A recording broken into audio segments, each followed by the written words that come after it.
And we are back. We are the Coalition, loud and proud, outrage porn-free, civilly disobedient media, broadcasting live on the Worldwide Coalition Network here at the Go Local Live Podcast Center, deep in the heart of the city we love, Providence, Rhode Island, the naked city.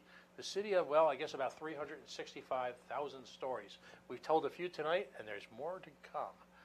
Facebook.com/The Coalition Radio, on the mighty Twitter at Coalition_radio, and of course, the mothership at coalitionradio.us. We'll be peppering you with new links. We've finally gone from not just video, but we translate now into podcasts. We're on iHeartMedia and Spreaker, and hopefully iTunes soon. Which is why we're doing a little bit more structured programming, while we break it into 1 hour segments now, as opposed to the looser format that we had in the past. So traditionally, we refer to the 8 o'clock hour as sort of the libertarian hour. I invite people that I find interesting from around the libertarian planet, if you will. The hope being, and I express this in the run-up with my guests, that particularly in the podcast and indie media world, there is libertarian talent everywhere. We don't, as a party, have the kind of media clout that's going to routinely get us on Bill Maher or any of the talking head shows on the major networks, per se. That's something we need to work on. There isn't a reason why we shouldn't, but we haven't. But what we do have are literally hundreds of independent media types, bigger, smaller, podcasts, streaming TV. We need, as a group, to come together, check the egos at the door, and mobilize so that as we come closer to 2020, the potential absence of a national candidate as a figurehead for the Libertarian Party doesn't damage us. We may not have the budget for the big TV buys, but I believe that we can get into millions of American households by simply having conversations and getting together with different folks at different levels of independent media. So we can, as a group, and we know how much we hate the term collectivized here as libertarians, but as a group, find commonality, a little bit of planning, a little bit of coordination. We can go a hell of a long way. Joining me for the first time is Drigotas. I became familiar with seeing him online and seeing some of the stuff he wrote. Today he published a piece in 71republic.com, and it speaks to an issue that I think has really captured the imagination of libertarians, both to the good and to the bad. And we really need to focus on this, I think, and either come up with a plan or just work it out of our system so that we can get ready for the election. Of course, I'm talking about the well-timed, the exquisitely timed announcement by Congressman Justin Amash that he has left the planet, left the building, left the island. He's gone to his own private Idaho, all right, old guy cultural reference, okay, and he has decided that he is spiritually no longer a member of the Republican Party. What was fascinating to me was, for a lot of libertarians, they were waiting for the second part of the announcement that didn't come, or hasn't come yet. And that's what we're going to talk about tonight. Great piece in 71 Republic, Connor. And first of all, welcome to the Coalition. Thank you for joining us. Prominently over his shoulder is he identifies with a college that I may have some issues with, but that's another podcast, another time. I'll spare you the normal references that I make to members and alumni of your school. All right. It's very fair. Very fair. And you'll refrain from the same. Right. Exactly. Right. Very fair. So we've got a peace accord here. To hell with the Dallas Accord. This is the Lafayette Accord. But welcome aboard. And tell us, first of all, a little bit about yourself. Well, your background. You're very, very active in libertarian politics, big L as well as little l. You write. Communications is your thing. And I always ask, give us the backstory, and I always ask everyone, I've done it twice tonight, all right, what that libertarian moment was. What was that moment in your life where you decided, you know what, I'm not going to take the easy way out. I'm not going to find myself in line for political patronage jobs. I'm not going to work for a really well-financed political organization. I'm going to be a libertarian. What was that moment? Yeah, well, first of all, thanks so much for having me on. I mean, this is... I'm excited to talk about Amash because he's been around. He's someone that we all genuinely care about and we want to see be successful in one way or the other. But for me, I've been doing this for about 10 years now, caring about libertarianism. And I was very lucky, I think, growing up where I knew that at some point when I headed off to college, I was going to be out of the house. And my father said, hey, go and be you. There was a good foundation. But I wasn't really political when I was a kid. And when I was a freshman in college at that school that will not be named throughout this program, I was listening to the radio. I had talk radio on, Glenn Beck or something at the time, I'm sure. And I heard a voice. It was someone who was just making a lot of sense, talking a lot of good ideas about relating to people, and he didn't identify as a Republican. So as I was listening closer, I heard the name, Gary Johnson. And right, exactly. So I'm sitting there, and I was, of course, a freshman in college. I had no idea about how the world worked. I knew next to nothing. So the first thing that I did is I said, well, I want to learn more. And the only way to do that is not to read, it's not to look it up. I'm going to call Gary Johnson's office, and I'm going to invite this guy to come over to the East Coast, to Easton, Pennsylvania, and we'll host him. We're not going to pay for his flights. We're not going to pay for his hotels. But, hey, if you want to fly across the country and come speak to a bunch of college students, would you do that? And for some reason, someone in his office looked down at that phone and said, absolutely, let's set it up. So Gary Johnson came and spoke to a group of about 100 of us at my school, and I got the opportunity to sit down and have dinner with him after. So we took him out, just a thank you for doing such a great job. And that was really the introduction that inspired me to start opening books, start connecting with people, get involved with local libertarian organizations, just generally care a little bit more about the idea of liberty. And that's what it's done for the past 10 years now, is set me on this path to, sure, an uphill battle to make the world a little more free and hopefully make my community a little better as a result of it. No, that's excellent. Reader's Digest version, I was driving along one night in northern Massachusetts. It was a bit cold, as they say. And if you've ever listened to, I'm driving up to Maine or so, you ever listen to a station called WBZ, and some guy was on the radio, and he was talking about, lives of independence and eliminating government and eliminating the nanny state and letting businesses prosper. And he talked about how he was an entrepreneur, and he bootstrapped his own construction company that was still employed over 1,000 people. Like, who the hell is this guy? And how is he allowed on the airwaves in Boston? And so I called in, and he goes, well, why don't you talk to Governor Johnson yourself? And here I am. So he gets the hook in on a lot of people because, he's a genuinely relatable human being. And regardless of whether or not you like the nuance of what he represents when you get into the details, it's an incredible introduction for so many people. I guess similar to Justin Amash in a lot of ways, to the point of what we're talking about tonight. Right. No, Gary and Justin represent, if you step away from the political labels, which we're going to do for a few minutes here, represent excellence on so many levels. I mean, Gary, the self-made man, the guy who climbed every major peak on the planet, the guy who runs triathlons, it's compelling stuff. And if when you, I'm no jingoist, but when you think of, to me, American excellence is someone who it represents that Renaissance man while simultaneously celebrating the spirit of the individual. And that's, to me, is American excellence, not this jingoistic USA chanting crap. That's fun at times, but really someone who is that iconic, lonely person who just somehow manages to accomplish great things, sometimes through sheer force of will. And Justin Amash, I mean, to his credit, his family's credit, they represent, to a large degree, the American dream come true. Family came to this country from the Middle East. Not a lot of money, not a lot of prospects, and by second generation, you've got a sitting United States congressman who has the balls and the gall to get up in the grill of a sitting president. And for all the tough speak that so many people do, to Justin Amash's eternal credit, he is willing to, not just talk the talk, but the cliche is walk the walk. He clearly fears no man, and to that, I think we owe him an eternal debt of gratitude. So, here's my personal point of torture with this. I'm a big fan of Kim Ruff. All right, I think the Ruff Phillips campaign. If you looked at their appearance on Judge Knapp a few weeks ago, yep, and this is not to take away from Gary, but on a public forum, she, in the matter of one interview show, I think did a better job than Weld in the entire campaign of articulating a clear libertarian philosophy, why we are, what we do, without falling to the cliches of someone who really wasn't birthed in the liberty movement.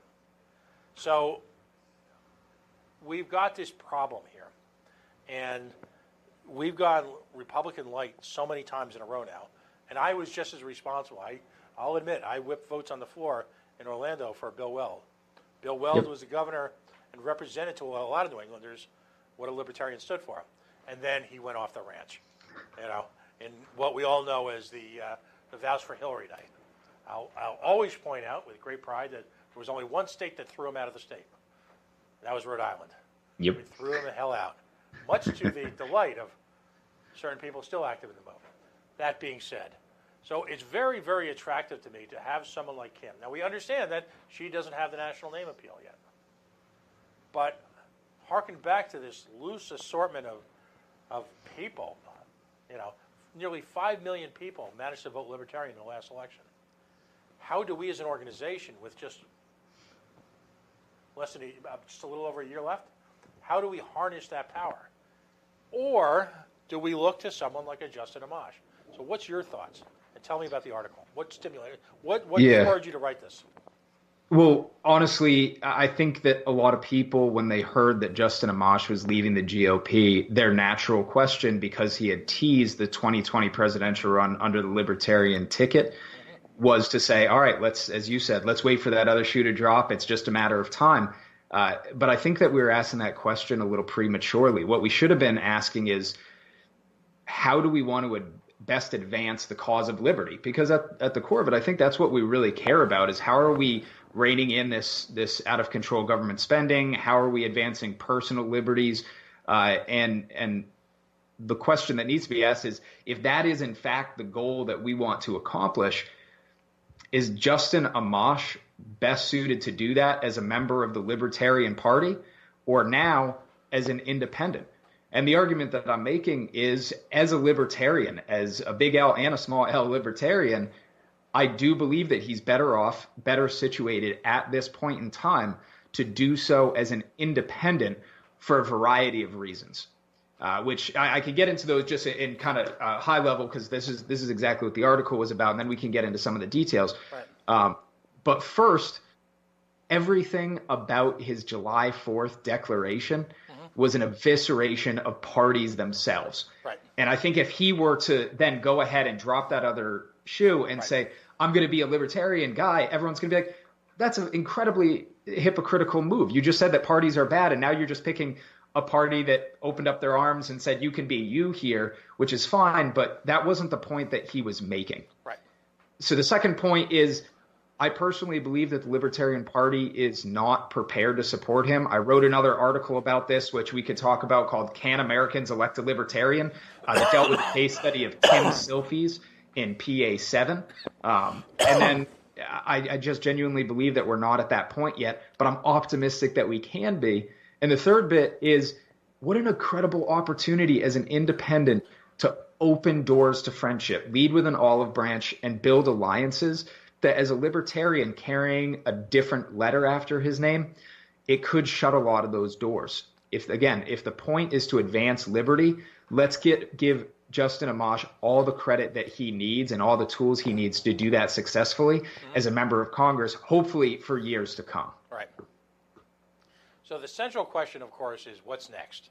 I wholeheartedly agree with you that the style and the manner she did it with was so elegant, so provocative, that you had this mental image of, that bloated baby Trump that they fly around, the commies fly around sometimes, was stomping and saying, I got my tanks, I got my parade, and they won't let me have fun.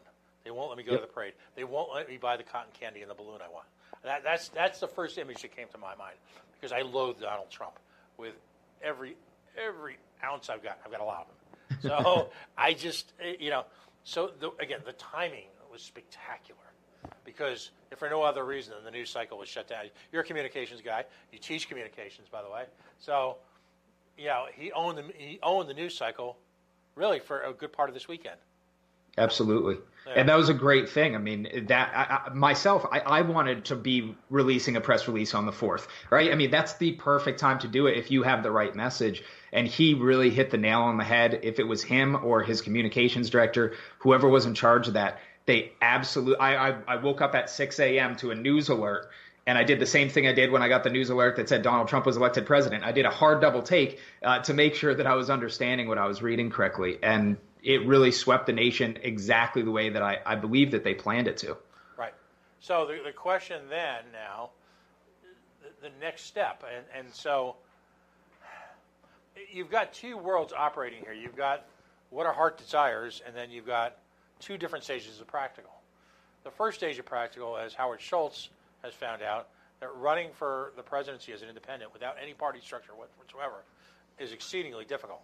If in fact Congressman Amash's goal is to simply make a statement and capture potentially one or two states, which could throw the election into chaos, as we also wished for just a mere 3 years ago, it's got the real potential to do that. How well he actually does in Michigan will be a real litmus test on, I think, the Michigan Republican voters, because ultimately, did they really mean it by electing this liberty icon for the last 4 terms, or were they just kind of fooling? And the minute they got a chance to meet their new boss, same as the old boss, it was just happened to be their boss, Daddy Trump, that all of a sudden that's thrown out the window. So on a most superficial level, there's the opportunity for this incredible value judgment to be made on the Republican Party. I think I know where the Republican Party comes in, and I think they fail that test miserably. So you've got the practical issues surrounding a national candidacy, which is ballot access. And does he have enough time, and can he marshal the forces and the money to get on all 50 states in what will probably be an even more hostile ballot environment than what happened in 2016? 2016, Chris Thrasher was the head of the ballot access group for Johnson Weld, and he's been a guest on the show. He's a personal friend of mine, and he did an amazing job. Certain states have woken up after that amazing job, and particularly Ohio comes to mind, and are making it more difficult to repeat that amazing job. You know, he got all 50 states. That hadn't been done. I don't know if it's possible to do it again in the absence of a party thing. And then the third thing, and I just want to throw this on. Actually, I'm going to turn the table over to you because I want to hear your reaction. The third issue to me is, as a party, a political party's principal goal is to elect people. If we don't at some point build up that bench and build a truly libertarian, and I hate the word that you use because I'm not making that, you're a libertarian more than I judgment, but that if we don't put native libertarians, for lack of a better word, into these high campaign positions, and we keep kind of caving, I use that term loosely, to the latest Republican, do we have that chance to grow? And not just from a candidate level, but from the political structure necessary to compete at a national level. So I'm going to turn it over to you, and you just tell me what you think, because you clearly give it a lot of thought. I think that you actually hit the nail on the head in a lot of ways, and I want to point to one big strategic misstep that Amash made in this whole thing. And though he probably wanted to wait until July 4th, and he did knock it out of the park in that moment, he did wait until he was 16 points behind in the latest poll. Right now, he's trailing his primary opponent by 16 points, which is not a great look. So from a communications perspective, from a public optics perspective, it does look like he's taking an easy way out to say, well, listen, if I'm going to get beat in the primary, well, I'm just not even going to acknowledge your primary is valid, and we'll put it to the voters. That could really play well for him, or it could blow up in his face. Yes, if he were to go and take this presidential run and take it seriously and jump after it, that could be another out for him where he's able to scale up. But I think that there's an interesting conversation to be had about whether or not Justin Amash is already looking toward 2024 for a presidential nomination and is genuinely seeking to turn the tide and turn the narrative in 2020 with his congressional reelection bid to say, can I actually overcome voters' problems with a independent tag, a libertarian tag, or just simply by stepping away from the Republican tag in a very important election, almost as a way to test out those waters for his political aspirations moving forward. So again, that's a little bit of give and take there. I have nothing to base it on other than what I would do if I was his campaign manager and I was trying to play three-dimensional chess. But I did think that the timing was interesting. And I could see a strategy meeting where they said, hey, we are 16 points behind. It's not looking good. There is a very good chance we lose our jobs here. What do we do to turn the tables and look toward bigger and better things? Should he have done it in the immediate aftermath of his call for, again, loosely air quotes here, call for impeachment? In my opinion, he would have been doing it from a position of strength at that point. He would have been able to say, hey, this is who I am. This is what I believe in. This party is leaving me behind. And I think at that point, he would have had a better opportunity to drag in a ton of Democratic support and say, hey, just so you know, my district is, of course, not going to go to a Democrat, regardless of whether or not that's true. But you better support me as an independent with all of your PAC money, with all of your grassroots support, with your door knockers, because I'm going to support LGBTQ rights, because I'm going to be the most, progressive person on these few issues. And again, that aspect of leading with an olive branch is what I'd like to see him do as a member of Congress now under an independent tag. Take the time, build those relationships, build alliances in a way that perhaps you just couldn't before with that R after your name, and maybe use it as a way to change this narrative in a highly partisan and very angry part of American history that I'm sure we'll all look back on and kind of laugh about why we let this get to this point. As Springsteen would say, someday we'll look back on this and it will seem funny. Exactly. I'm optimistic for that. I'm hopeful. Well, it's interesting because to a certain degree, and I hate to even bring up this name, Bernie Sanders did a little bit of that when he was in a truly senatorial operating mode, not as a presidential candidate, but as a senator in senatorial mode. There was a lot of he is not. If you look past to his voting record, he is this not absolute liberal commie that we would always portray him as when it comes to his voting record. Rhetorically, we as political junkies and people in the bubble, can look past that. We're not as immersed and as steeped and as addicted to identity politics as the nattering nabobs out there are.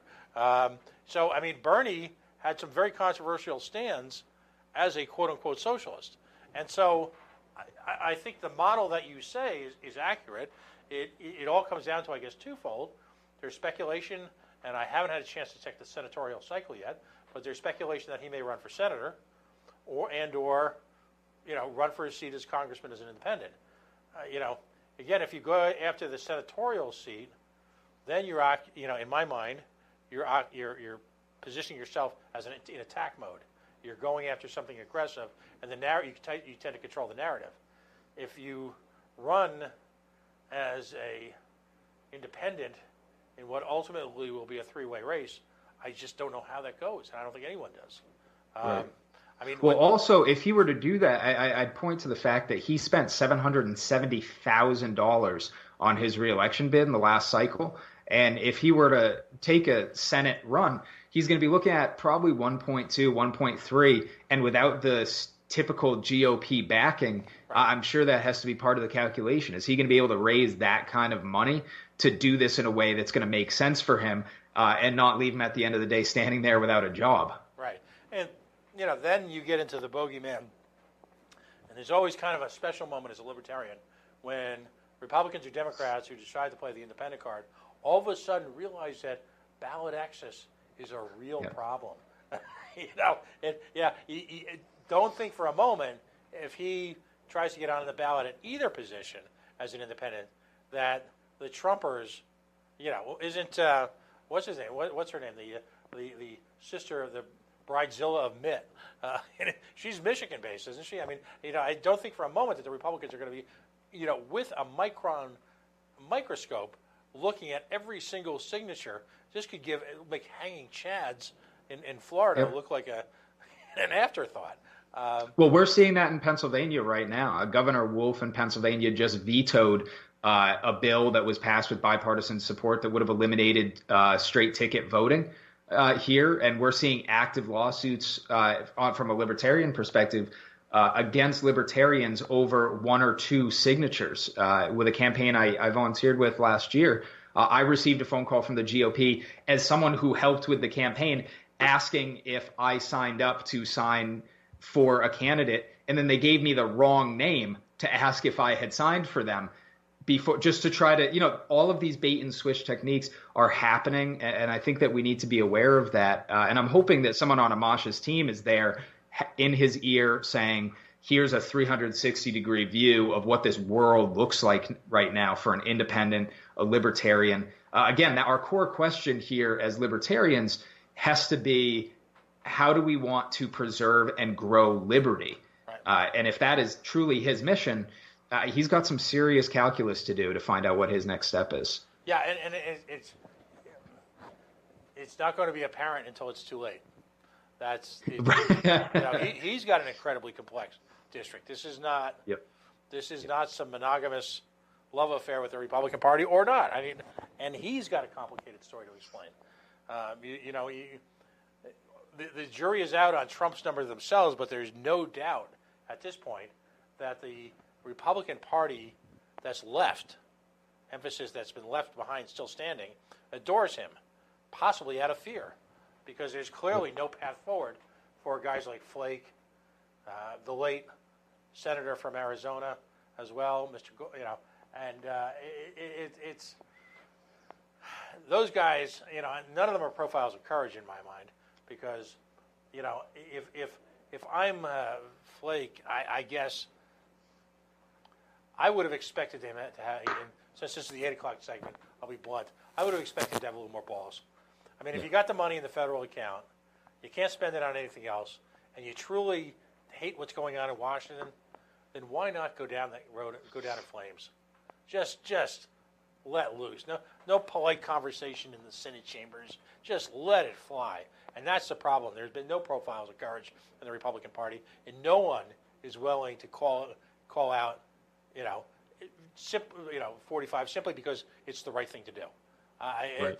It's watching the Republican Party, a party that has draped itself. I mean, I'm a little older than you. And as I've confessed on the airwaves many times, the first political job I ever had, I volunteered. Are you ready for this? For the Richard Nixon campaign in 1972. Really? I was 11 years old. Okay? Just to put it in perspective. I bet you don't know too many people who either have and will also admit that they work for CREEP, the Committee for the Re-election of the President. So I don't see anybody in the Republican Party. I mean, this is a party that speaks to liberty, but has increased the scope of civil asset forfeiture, has engaged in war on sex work that's similar to the war on drugs, while at the same time not allowing any scale back on the war on drugs outside of rhetoric, has exploded deficits, has engaged in all sorts of foreign adventures. I mean, they are everything they purport to hate. And no one is willing to admit it. And that's the frustration I have, we're bouncing around here, with the notion of a Liberty Republican. Because I missed the episode where a bunch of Liberty Republicans chained themselves to Pennsylvania Avenue and said, no, we won't allow this to happen. Other than Amash. Yeah. Which brings us full circle. I mean, he did the right thing. And I think when we're talking about whether or not, and this is really the crux of what the argument that I've seen over the course of today. I got a lot of mail, a lot of comments. Sure. Nick Sarwark was chirping at me about the actual amount of money that he believes the Libertarian Party could raise to support a candidate like Amash. So the debate is, hey, we're here. And I think anybody who wants to see the Libertarian Party succeed, and if the question is going to be, how do we help the Libertarian Party succeed? The answer is just very black and white. Absolutely the right thing to do is to bring Justin Amash to the Libertarian Party because he's going to do a couple things. One, Amash would bring new people to the Libertarian Party and help the fastest growing party in America continue to grow. For some people, that's the problem, though. There is that element of I would rather be in charge of the little pond than the big ocean. But keep going. You're on a roll. Exactly. Well, no, you're absolutely right. And I think the second thing that would be really cool, and why bringing Amash to the Libertarian Party, if the question is how to help the Libertarian Party succeed, is that what if he takes the L tag and he wins? And we have a legitimately elected L person. The track record behind that, whether it's Ebke, Finney, any of the New Hampshire legislators who have done this, where they've taken the L tag and lost, if you can overcome that and get someone who takes the L tag and win, I mean, there's an incredible amount of power there. Right. But again, the question that I was asking, the reason why I think this article caught so much flack and so much trash from people is because we're asking different questions. They were asking, how do we help the Libertarian Party succeed? And the question that I wanted to get at is, how do we help liberty succeed as an independent idea? And for me, that means keeping Amash in a position. I don't think any libertarian would look at his voting record and be like, well, given the options, he probably wasn't libertarian. And I mean, this guy has gone out of his way to do the right thing again and again and again. Mm-hmm. So I don't care what the letter is after his name. This is principles above parties, principles above politics. And I think that's what we need to be focusing on. And that's why I'm so adamant that he could do better. He could do more things with an independent tag if he's going to go ahead and get rid of the GOP, as opposed to taking the libertarian letter after his name. Because the other concern is Weld burned a lot of bridges. Yes. Let's. Oh yeah, God forbid Amash goes back again. I mean, that would be just another, hatchet to the bottom of our ship. And the best thing that Weld ever did, quite frankly, was run as a Republican. Because if we had gone into that convention in Austin next year with the concept of a Weld candidacy for the president, I believe it would have destroyed the party. I just truly believe that there are enough people from too many different reasons, from too many different places, who just can't tolerate the man. And so I think what he ended up doing, whether he meant it this way or not, actually may have saved the party. Because there was clearly a contingency there that saw Bill Weld as the answer for libertarianism. Yep. And we know better now. We had, and the problem is that behavior goes back, manifold. I mean, you go back president after president after president. Gary, great guy, average candidate. Should have been prepared for things. On the other hand, how do you compete? How can you be everywhere and everything? And the astonishing thing about the 2016 is not the handful of miscues that Gary made, but the willingness of the media to look beyond just astonishing statements from either Hillary, or the Trump. Which brings us back to the central question: how do we, as a movement, a philosophy, and with a functioning political arm, how do we overcome this incredible combination of lethargy and at the same time willful ignorance, despite the fact that we represent millions of people? Well, I guess one of the things that I'd want to talk about, and let me preface this really quick. I attended CPAC the last couple of years, and I did go this year as well, and I had the chance to talk to Brad Parscale, who's Donald Trump's re-election. He's the campaign manager, big digital guy, very interesting, very young. But he was talking about the numbers. I'm a big data guy, so we're talking about this, and he goes, I have 13 million people on my volunteer list. I have the numbers targeted, so I know that every volunteer only needs to convince 11 people to vote with them, and we win this election. It's impossible for us to not win this election.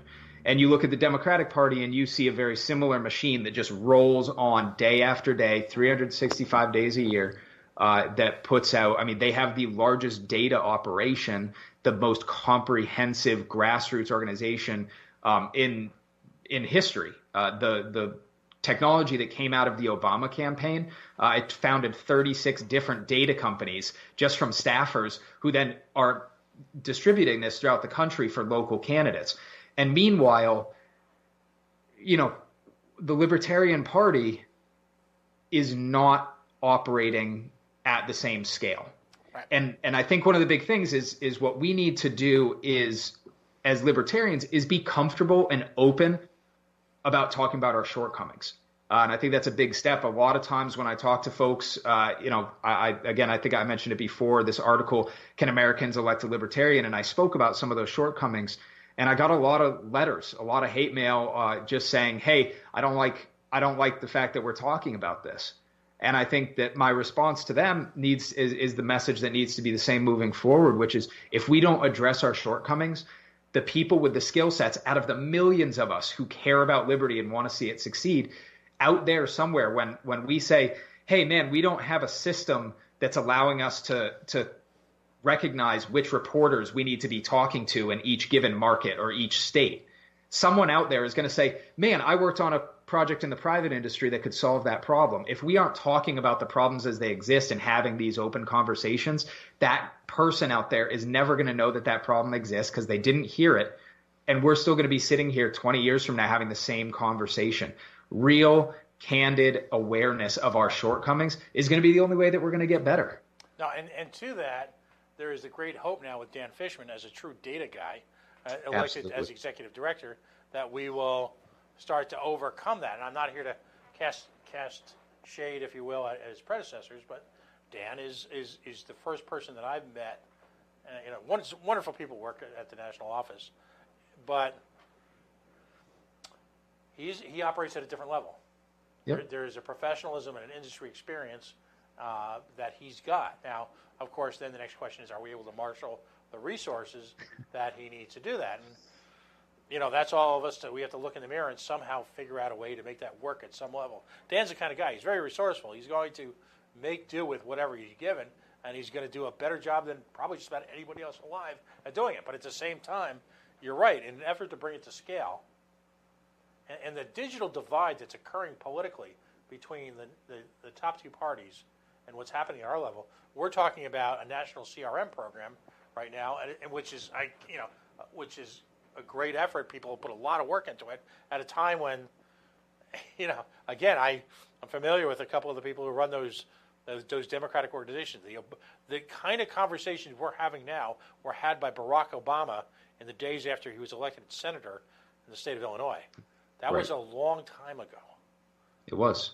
It was. And I don't think it's a money problem or a money question so much as it is a willingness to implement. I know that there are amazing things. I live in Pennsylvania. I'm in Bethlehem, Pennsylvania.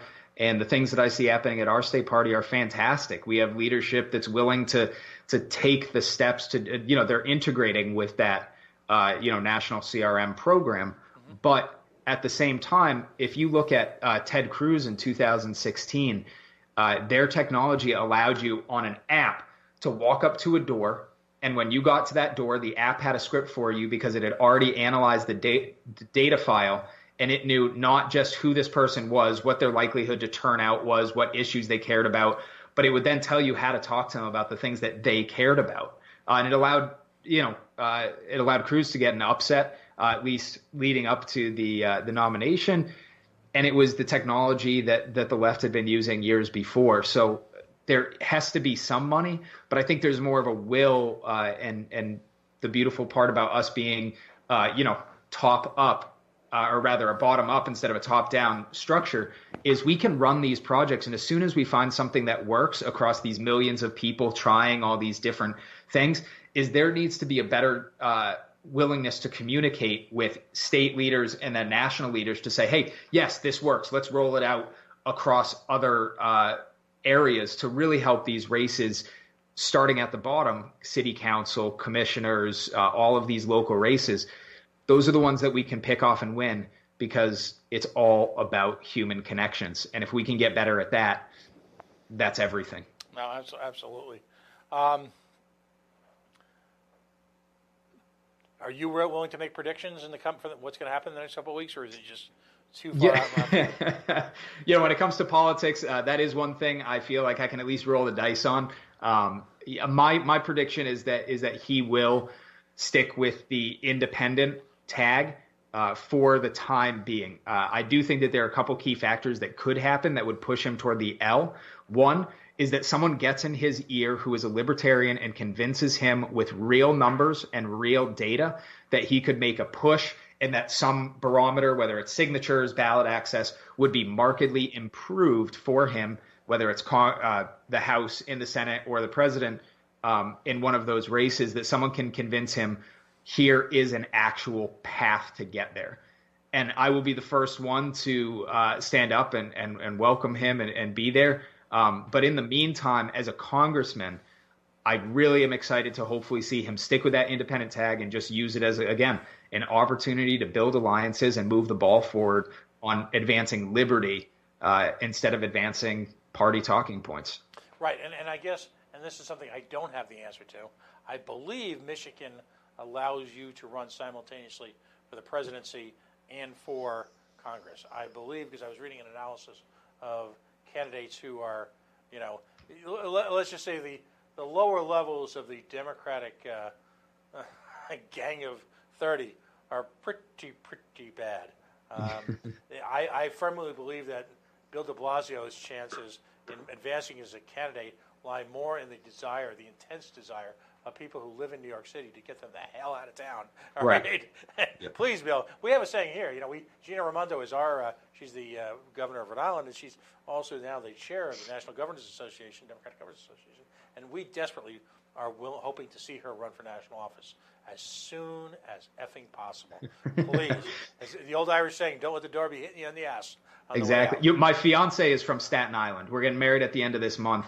And through being with her over the last couple of years, just interacting with people from New York, Republicans, Democrats. God. I hear you. I mean, that is a narrative, regardless of their politics. There is something just human about wanting to move some of these people out of the state and elsewhere. That's very relatable. No, he is. No one else wants them, but as long as they're out of New York, that voting bloc will be very happy. And I worked in New York City for many years, and people don't realize that Rudy Giuliani actually lost the first time out, and then the condition of the New York City became so de Blasio-like that he ran again and was elected overwhelmingly.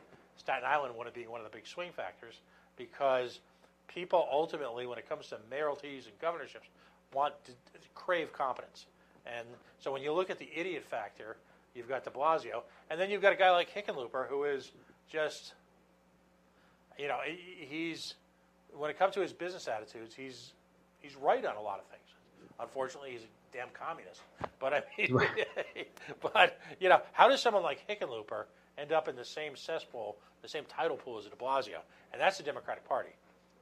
Half of this stuff is people running for, prestige and name recognition.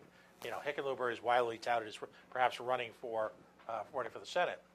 But anyway, so can Amash run simultaneously?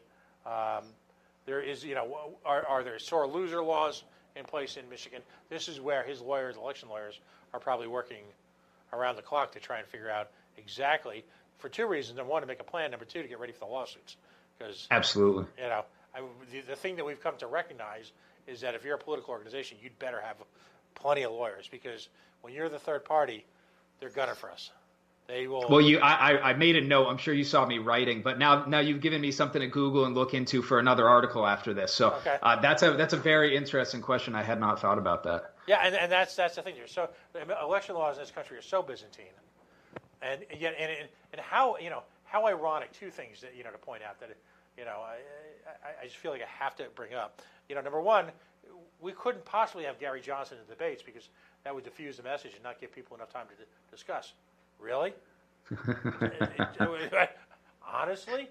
And then, of course, there's, again, that notion that, you've got these state legislatures are willing to do backflips to pervert and twist laws to make them work for their guys and against us.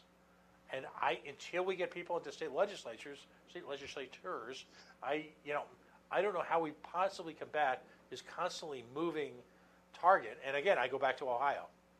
For everybody who thinks John Kasich is just a great guy because he was anti-Trump, John Kasich is an asshole. All right? For lack of a better term, and he's out there on social media all the time, and every libertarian, not just Ohioans who are folks like Chrissy and folks like that are wonderful libertarians. It's a great state party. Should just be backing them up and just calling this guy out every single time, because he is so typical of the new generation of politicians. Even though he's an older guy, he's like Mike Pence. That Mike Pence, John Kasich, they're gentlemen. Well, actually, no, they're not. One's an outright lunatic homophobe, and the other one clearly believes the election laws are just some sort of zoning ordinance that he can screw with anytime he wants. They're not nice people. They're not good people.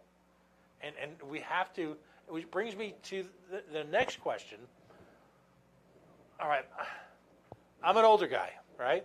So when I get up there and say people need to get off their keyboards, inevitably I get the dinosaur memes, and I get the, you don't know the value of Facebook. Well, actually, I have a social media following across a bunch of groups, well into high five figures. I do a streaming television show. Not that I'm a local guy, but I think I know a little bit about the digital world. And I used to build networks. All right.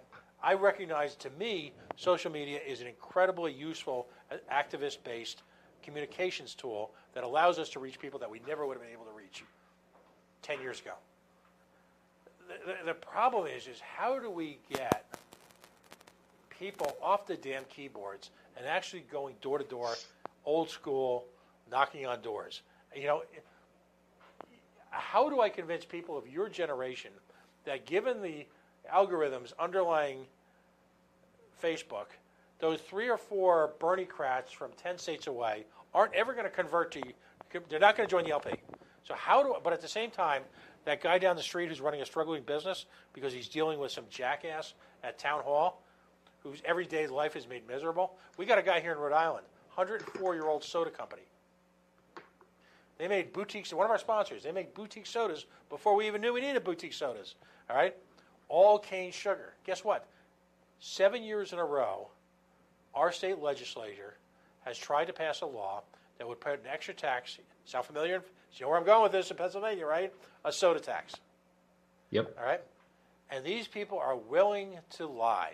And I bring this up because of I sat and I testified before the Senate committee that was sponsoring the legislation this year that they never bothered to tell him about. He found out through a couple of friends. That's how it happens every year. God forbid they should give the guy a heads up that they're, all right? When I listened to a state senator talk about the 47% decrease, my numbers aren't exact here, in sugary soda consumption in Philadelphia as a result of this tax, the great part about being a libertarian is you usually get to testify last.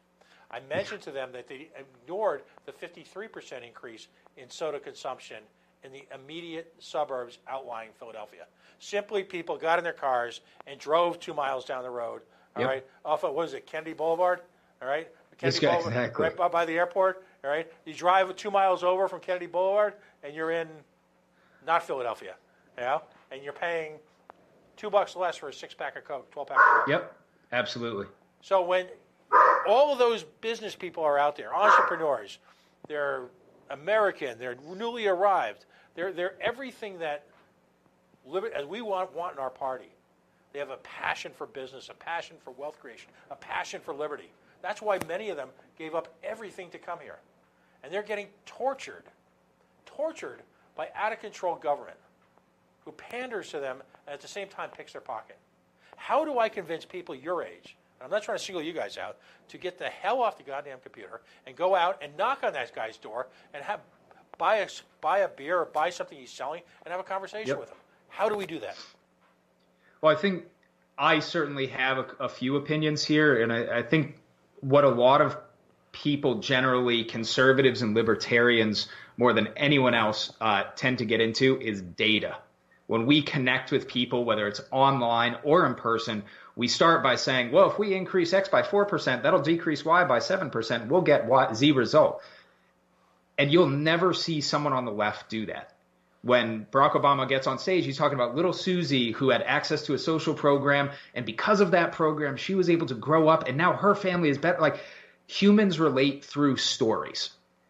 And there is a serious training gap between what the left is doing and what libertarians and conservatives are doing to talk about the issues. And that's one of the reasons why we've seen this blue wave.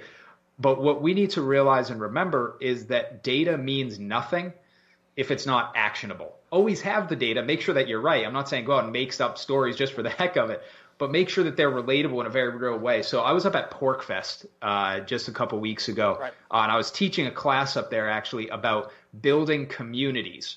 And it was a workshop. So we sat down and we actually went through every single person in the audience and said, what projects are you working on? How can we help you be successful? And at the end of the day, that's one of the things that I think is going to make the biggest difference with this generation is creating events and creating workshops and creating opportunities to learn that involve interacting with real people, right? Like we are tied to these screens in a lot of ways, but nobody likes the keyboard warrior.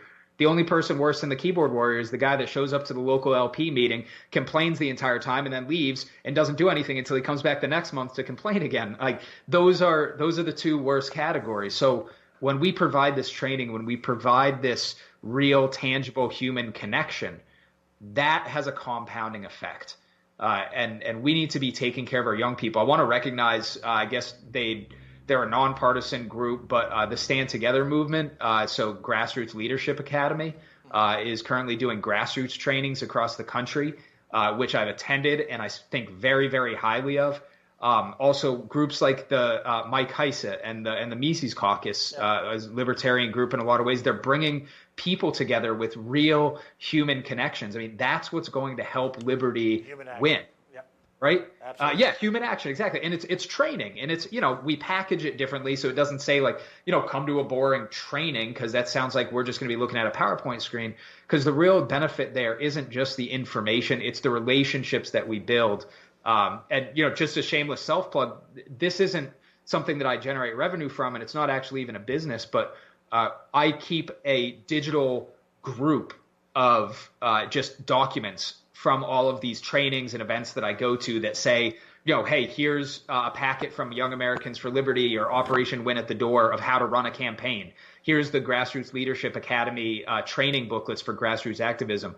I do run a group, and I encourage people to email me if they're interested in getting access to that portal, just to say, hey, here's a bunch of resources. Take a look at them, share them with your communities, print them out, bring them to people, have conversations.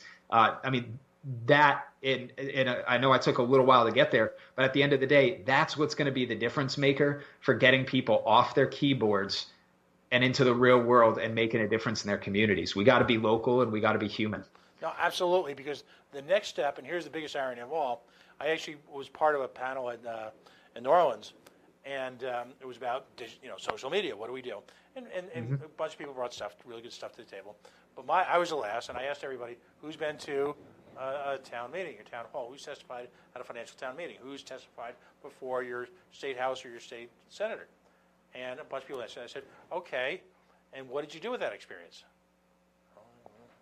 All right. Yep. You make the human connection, and then you use digital technology to spread the human connection as it's been videotaped, portrayed, recorded, however, to other people. So you extrapolate and exponentiate, if you will, I'm making up words here as we go along, but exponentiate, I feel like a preacher, that lesson to other people, and they see that, and they see ordinary libertarians getting up in front of their, in front of their state house and testifying, and they realize, damn it, I could do that too. I'm passionate about this issue. And you're 100% right. And then the finest, I'm sure you've seen this as well. The 2A community in the state is very strong, despite being brutally under attack. The finest speakers that I've seen on 2A nights at the state senate, state house, are people who are not in the political bubble. Yep. They believe through their core in the right to bear arms, and they come to these meetings as ordinary citizens, and they testify and they preach. They don't even know they're testifying and preaching, but they are. And they become passionate, they become alive. And that's the most powerful of all. It's not when guys like you and I get up and do the normal stump speech we do, or the normal thing we do. It's when we take that human connection, and I think that's what's Michael has done a great job of, when you take that human connection that you make, because I felt that human connection when I was in New Orleans, all right? And then you, again, project that it just attracts people. It reaches out and grabs people. And then again, you rinse, cycle, repeat. That's really what it comes down to. And that's I think we're onto something here, because the combination of the training and the opportunity, the judgment-free opportunity for people to be passionate about an issue or a circumstance is what's missing when you live in the confines of the 1 o'clock in the morning bitch sessions with people on fill in the blanks. You're arguing with people you'll never see again. Larry Sharp.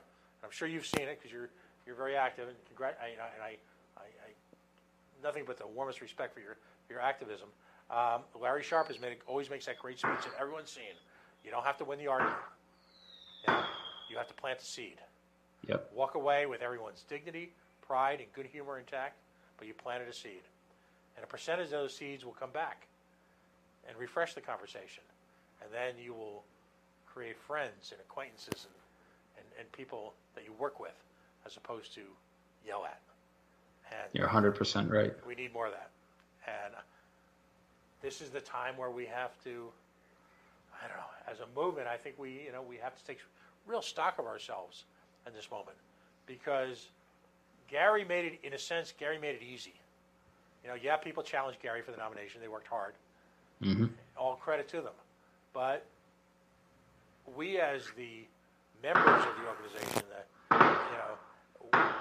we got a lot of our responsibility got abdicated because, quite frankly, there was the presumed nominee, and the nominee had his own fundraising apparatus, and the nominee had his own, people, much in many cases to our regret.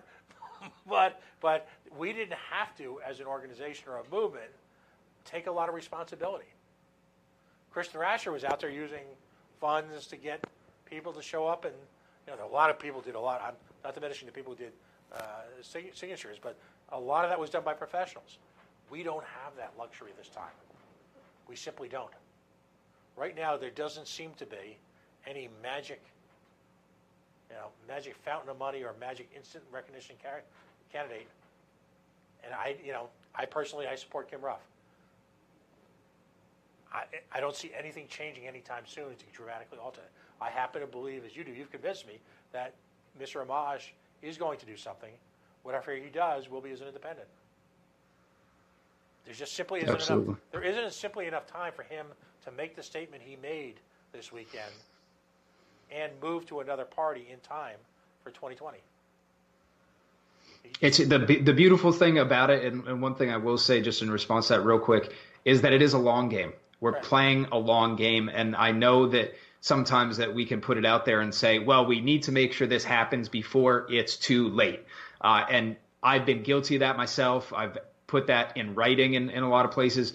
But I do think that we are wise to plan for the future and really invest in people and care genuinely about our communities, where when we do the right things to put people in these local offices, it's only going to grow, because then at that point you're demonstrating success. People are going to be more likely to vote for higher office libertarians and liberty-leaning candidates if they know that their county commissioner, if their mayor, if governor, even, all these different state-based or local-based levels are libertarian or liberty-leaning at the very least. It's going to make everyone's life a heck of a lot easier. No, you're absolutely right. And the time has come now. We don't have a lot of time. But to your point, and it's a critical one, I don't know if there's enough recognition that this is a long game. Yep. I don't know. I would prefer, I don't know if you spent much time with Kara Schultz from Minnesota. To a certain extent, but not much at all. We had a great conversation after the Can Americans Elect a Libertarian article, learning about some of the stuff that they're doing nationally, but very limited. Talk to her about her experience. A lot of folks forget that she's an elected city council person at a not insignificant town in Minnesota. She has been successful as a candidate, and she has been successful as a council person. That's the type of long game success that will prevent 2024 and probably even more realistically 2028 from having this open question as to where we go. That's the real issue. It is a long game. And thinking that instant results are going to somehow pop up in the months running up to 2020, I think is a waste of time. It's time better spent out in the field. Time better spent going to that businessman, doing as you suggest, creating human events, creating interaction, and creating a community for our ideas. The community's waiting for it. There's such a clear absence of ideas out there. People are hungry for that. They're absolutely hungry for that. And it's up to us. It's just simply up to us. We're only got about 45 seconds left. Tell us how people can find you on the web. Yeah, absolutely. Well, first of all, thank you. I'm a huge fan, and I'm hoping that we get the chance to work together again in the future. If you want to read my writing and connect with me, please send me emails. I can be found at ConnorDrigotas.com. That's ConnorDrigotas.com. And through there, you can find all my social channels, my blogs, my writing, connor.d.drigotas@gmail.com. I'd love to talk to folks about how we can help advance liberty in the months and years to come. Excellent. Connor Drigotas joining us. We just met this afternoon virtually on the phone. First time we've ever even set eyes on each other. We've already established sympathy, empathy, and a huge issue in terms of our respective colleges. But I think we can overcome this. I have that feeling. You know? Listen, this won't be the last time we speak. Please just, as I tell folks, just send me stuff you're doing. We're a little tiny outpost here in the boonies of. And listen, as challenging as Pennsylvania can be. All right. Remember, Philadelphia, folks. If you don't know it, Google Wilson Good. Philadelphia is still the only city ever to use its own police force to bomb itself. Just go with me on that. All right. As crazy as Philly politics are, and someday when we meet, I'll tell you the story how I went to the Tower Theater in 1979 and spent the night in the Philadelphia subway system dodging Rizzo's Raiders, the MOVE campaign, as well as that's another story. But here's the point. We both live and work and fight for liberty in very challenged environments, and it's the mutual support that come about as efforts like this which make it so rewarding. So God bless. Congratulations on your work, everything you do for the Libertarian Party of Pennsylvania, for the national movement, and just keep it up and just keep us posted on what you're doing. All right, bud? Thanks so much. Appreciate it. All right. Well, we're going to sign off for tonight. We are the Coalition, loud and proud as always. We are outrage porn-free, civilly disobedient media broadcasting live on the Worldwide Coalition Media Network here at the Go Local Live Broadcast Center deep in the heart of the city we so love, Providence, Rhode Island, the naked city, the city of about 365,000 stories. We told a few today, some troubling, some uplifting, some, quite frankly, confusing. But we'll continue the fight next week. Facebook.com/The Coalition Radio, on the mighty Twitter at Coalition_radio, and of course the mothership at CoalitionRadio.us. A new site's coming soon, so we're focusing extensively on finally we moved over to iHeart, to Spreaker, and soon hopefully iTunes as we embrace not just a video format, but a podcast. Take a moment to like us and follow us, as well as our guest tonight, Mr. Drigotas, and the other folks at Goldwater, and of course our new friend from the Wisconsin Party, advocating for the decriminalization of sex work. Folks, we know you have a lot of places that you can spend your Friday nights. We understand a lot of you will listen to this live, and we also understand a lot of you will listen to this in its recorded format in the coming days. We thank you for support, as we always thank our sponsors. Beacon Shipping and Logistics, 1-855-3-SHIP-IT. The fine folks at Yacht Club Bottling Works, please, this summer, don't drink the refinery sodas. Everybody, you spend a lot of time on these barbecues. A couple of bucks, and you'll have the finest sodas known to man. Of course, airsciences.net, mold remediation, biohazard interventions, Darrell Gould, Libertarian Darrell Gould, and his hardy team covering most of New England. Please, if you find yourself in a situation where your autoimmune system is challenged, perhaps it was just coming off of chemo or any of a number of bloodborne diseases, please reach out to Darrell. He's got some free packages and some very inexpensive approaches to making your home more hospitable for someone who is challenged right now. Listen, hashtag take it personally. We'll see you next week.